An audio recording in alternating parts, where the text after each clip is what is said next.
Welcome back, everybody. It is Cbus Nathan, your local Columbus, Ohio realtor.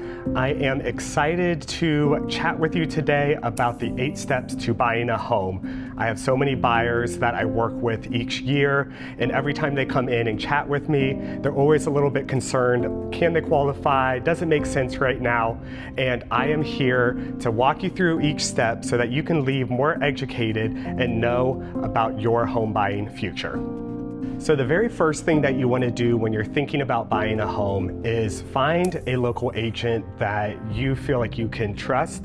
And I always say interview a couple, because this is a journey. I mean, some of my clients, they find homes in a few months.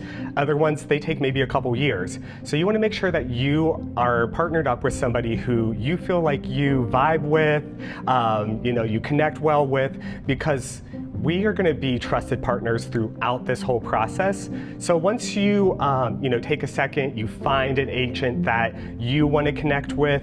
What I normally do when buyer clients come to me is I like to sit down and have a buyer consultation. So that buyer consultation, it will go over basically everything we're talking about today and more, because it will be catered towards you and what your needs are for your home buying journey. So the buyer consult is a really great time for you to understand, the expertise that agent has, how that agent's going to help you with whatever real estate issue that you need, and give you advice on, is now a good time, or do we need to wait a little bit before looking to move forward with purchasing a property? So first and foremost, make sure you set up a buyer consultation with a local real estate agent.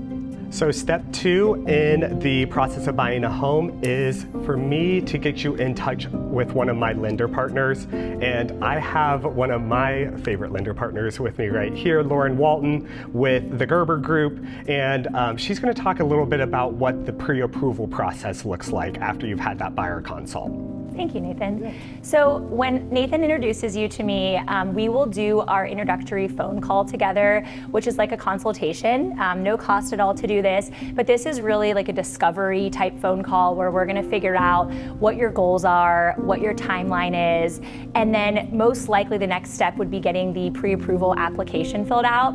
There is no obligation to doing that, no cost whatsoever, and it's also a soft credit check, so there's no negative impact on your credit, but this will allow us to really see the full picture. So we're gonna look at your income, we're gonna look at your assets, we're gonna take a peek at the soft credit pool, like I mentioned, to see what you would qualify for and also what you are eligible for. So there are such, first-time homebuyer programs, down payment assistance, grants.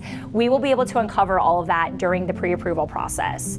So during that process, you will fill out the pre-approval application online, or if you prefer over the phone or in person, and from there we will review it.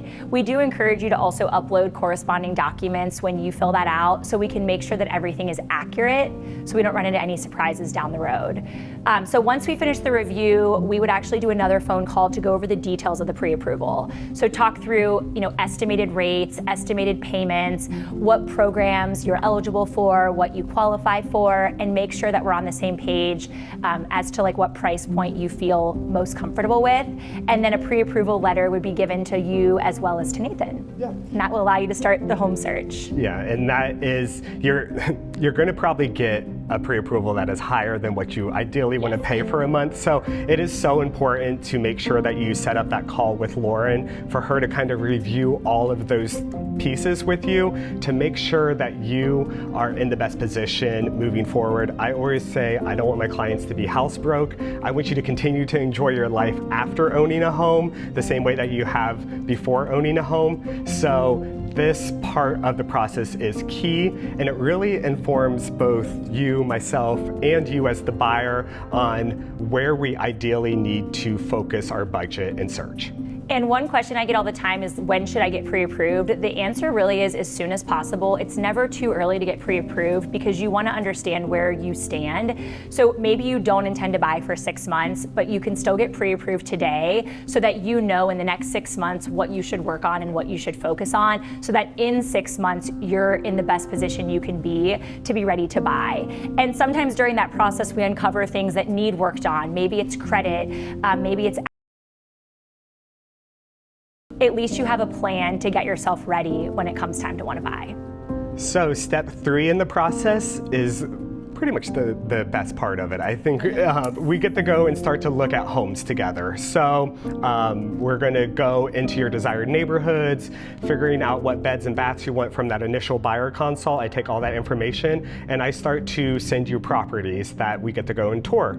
And this is a really great time for me to get an understanding of what's most important for you and your future living space. You can tell me so much in a buyer consult.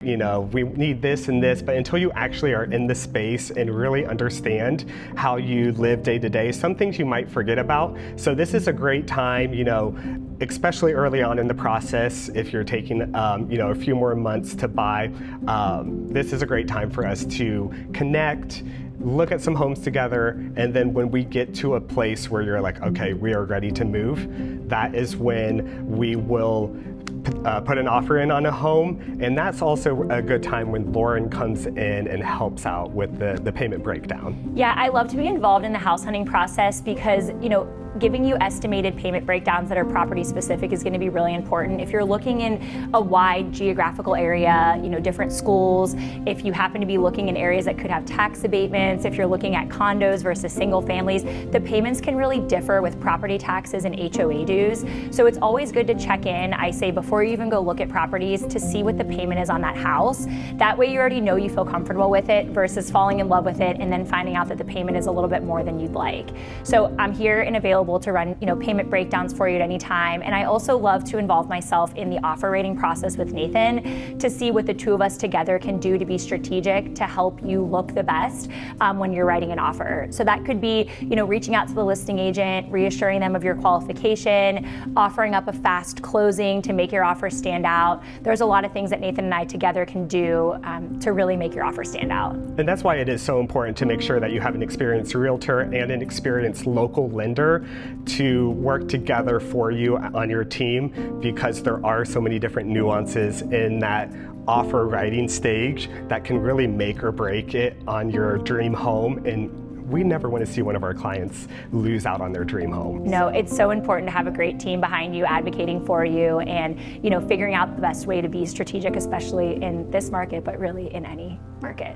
So step 4 is a very exciting time when you finally get your offer accepted. Hopefully we get it the first time, but in a competitive market, it can take a couple times to make sure that we put forth an offer that really makes sense for you. So once we get that offer accepted, first things first is we're going to start to work on my end with my transaction coordinator to send you out the timelines of what that contract period looks like. And in addition to that, you're going to be working with Lauren to set forth your formal loan application. I was like, what was I thinking about? Formal loan application, yes. Yes, so normally you have a couple of business days to do the formal loan application. So that's really getting the rest of the application finalized, matching up to the contract, from a purchase price perspective, figuring out exactly how much you want to put down and which option you want to go with, because typically there could be some different options that you have for financing.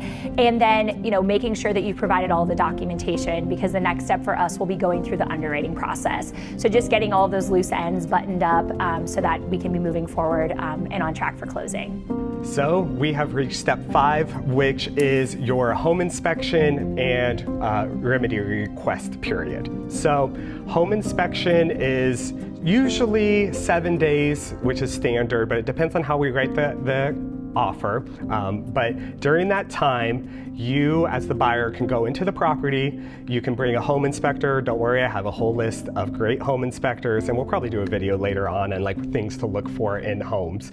But you'll have a home inspector come out, look at the property. They're going to tell you all of the various items that need to be fixed or potentially maintenance items down the road.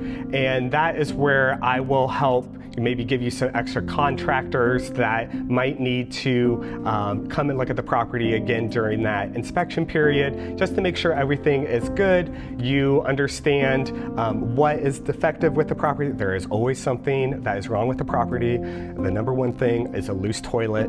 So I'm just saying, y'all be doing things on those toilets. No. But I might cut that. No, I don't know. We'll see. But yeah, literally, yeah, it's like loose toilets. It's like the number one. I see it on every inspection report. So, and after that inspection period, if we have it in the offer, again, it depends on how competitive we need to be with the offer, you enter into your remedy period. So you have your laundry list of things that need to be fixed with the property, and that is when you can go back to the seller and be like, hey seller, I want you to fix A, B, C. And maybe the seller says, I'll fix A and B, and I'll give you a credit for C. So that's a time where I'm negotiating on your behalf, advising you on what you should do, and working with the other party to make sure that we can come to an agreement that both parties are happy, and we can continue to push towards that closing table. So we have made it to step 6 in the home buying process, which is underwriting and your appraisal. And this is where you're going to be working very closely with Lauren. So I'll let you take over. Yes, so after you're through inspection, the next step would be getting a home appraisal, which is going to give us the market value of the home. So that is done through a third-party appraiser, but we handle that, the ordering of that through the appraisal management company. And an appraiser is going to go out to the home, they're going to do a full interior appraisal, and then they will send the report back to us, which you will get a copy of. You'll be able to see all of the comps in the area, which will show the market value of the home that you are purchasing. So we'll go through that in detail. Nathan will get a copy as well as you, the client, and we'll dig in and go through that and make sure it's up to par. And then during that process of the appraisal, simultaneously you'll be going through the underwriting process. So this is when the underwriting team is going to look at all of your documentation. So that's going to be pay stubs, W-2s, maybe tax returns depending on your type of income, bank statements, they'll be looking at your credit report, just to make sure that everything aligns and that you are qualified, so they can grant final approval. So during this process, there may be some additional requests or some questions that they have on items that you provided. So we'll work closely together to make sure we're getting all of those back in a timely manner. And really the big pieces here is we want to get you clear to close as soon as possible so we can move forward to that closing date. Yeah, and a big thing, I mean, throughout the whole process, but especially during this period, is like making sure that you don't change your job, you don't take on any additional credit, you don't go and buy that G-Wagon that you've been wanting to buy, wait until you got that garage to put it in. And again, if there are any major purchases or life events that happen during this contract period, that's where you really lean on myself and mainly Lauren to make sure that it makes sense for your debt to income and that all of these pieces line up for this underwriting process, because that can be a time where a client makes one small mistake and it pushes closing back, yes, or you might not be able to close on the home. Yes, and part of the consultation process, we always ask if there's any changes we should anticipate that could be coming, right? Maybe there is a job change that is going to be occurring during closing. We want to understand how to navigate that, or maybe there is a purchase that you need to make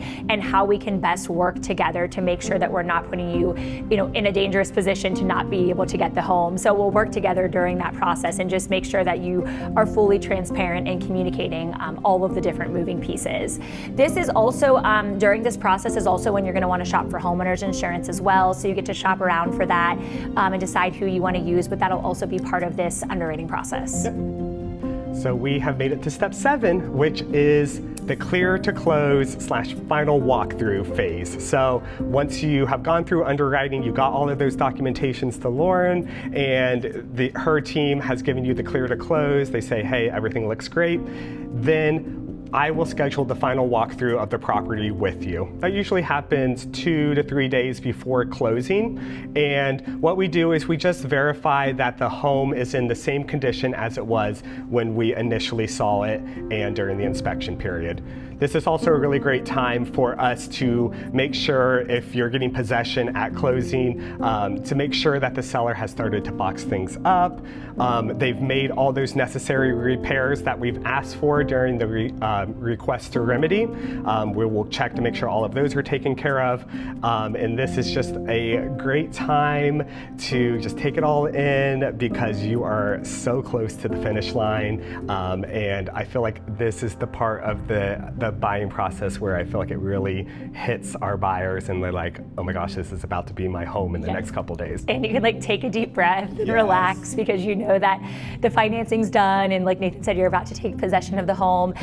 During that process, we will also be getting you all of your final numbers to review. So you will get your preliminary closing disclosure as well as a final closing disclosure. We'll help you understand how to send the money to closing. Typically it's via a wire to the title company. We'll make sure that title provides wiring instructions. You'll actually be getting your closing scheduled for the day of closing where you'll actually go sign in person. So we'll help you navigate all those pieces, understanding the final numbers, final cash to close, and work through those in the final days leading up to closing.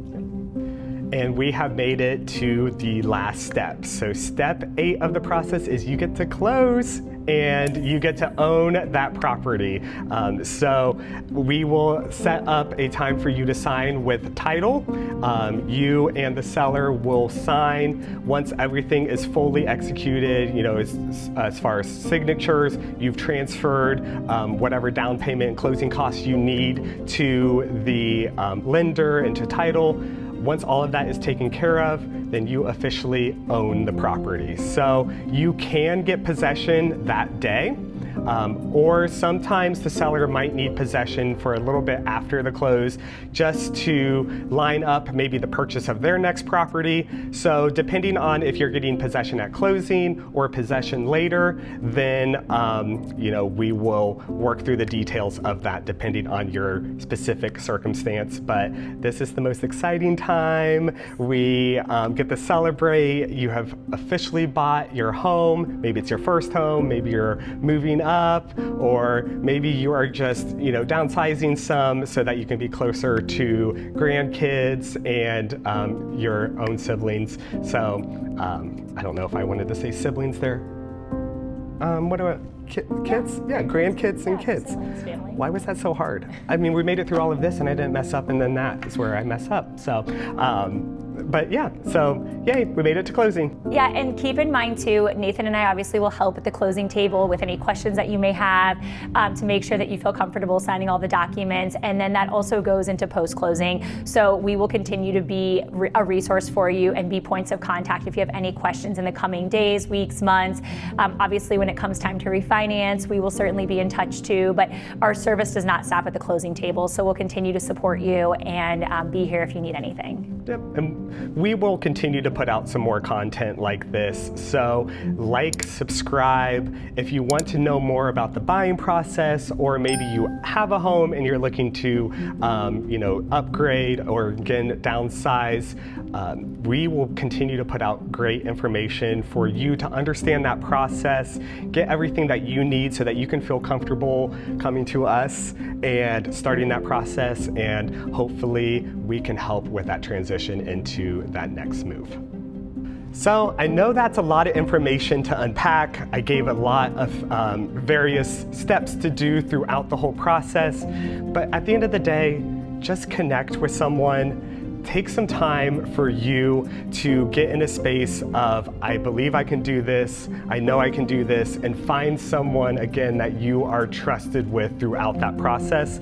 I am always happy if you're local to Columbus or you're thinking about relocating to Columbus to be that person to help you out. I would love to be one of those agents that you interview. So feel free, if you want to comment buyer's guide below, I'm happy to send over all of this information in a PDF along with some other valuable information that we've talked about throughout today. And that will help you, you know, just digest it a little bit better and set you up for success on that next stage of your home buying journey. So if you haven't done so already, please like and subscribe to my channel. I am putting out videos like this each and every Friday, and I would love for you to follow along the journey of me showing you how great Columbus, Ohio is. Thanks for watching.